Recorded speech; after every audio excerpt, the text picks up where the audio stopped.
শিপার অনেক ক্ষুদ্র ব্যবসায়িক আছে, তারাও মনে করেন পথে বসে গেছে। এই বাংলাদেশে ব্যবসা করবে কিনা আমার মনে হয় না যে এই ঘটনার পরে তারা এখানে আসবে। বাংলাদেশের মতো এলাকায় একটা এয়ারপোর্ট এলাকায় স্পর্শকাতর এলাকা, এখানে এত বড় একটা দুর্ঘটনা হবে এটা কল্পনা করার মতো না।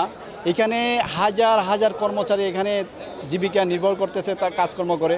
এই যে কাস্টমস এবং বিমানের সাথে হাজার হাজার লোক জড়িত, হাজার হাজার লোক জড়িত। এখন এই যে বাংলাদেশটা গার্মেন্টস শিল্পটা ধ্বংসের পথে, তারপরে এই ঘটনা হওয়ার পর থেকে আরও ধ্বংস হয়ে গেল।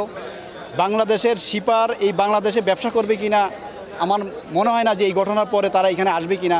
তো আমার কথা হলো, এখানে যারা বাংলাদেশের সরকারের কাছে আমার বিনীত অনুরোধ যে বাংলাদেশের তদন্ত কমিটি, বাংলাদেশের ডিবি আছে, তদন্ত ভালোভাবে তদন্ত করে এই কেন হলো এই জিনিসটা বের করা উচিত। কেন এই কাজটা হলো, কেন বাংলাদেশের এই এত বড় একটা ক্ষতি হলো। বাংলাদেশের এয়ারপোর্ট হলো একটা হার্ট, হৃদয় স্পন্দন, সেই হৃদয় স্পন্দনটা কেন বন্ধ করে দিল, থেমে গেল।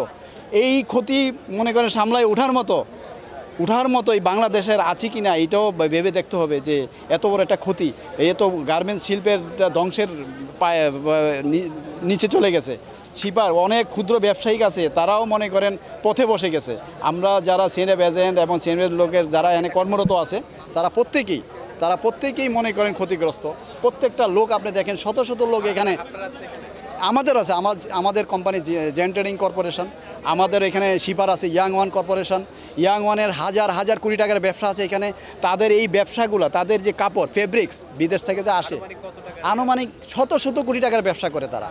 আমাদের শুধু একটা শিপার, তারা এয়ারপোর্টের মধ্যে সবচেয়ে ফার্স্ট পজিশনে আছে গার্মেন্টসের দিয়ে। তাদের অনেক ফেব্রিক্স এই এয়ারপোর্ট থেকে বের হয়, অ্যাক্সেসরিজ, গার্মেন্টস অ্যাক্সেসরি। এই এয়ারপোর্টে তাদের এই আগুনে তাদের অনেক ক্ষয়ক্ষতি হয়।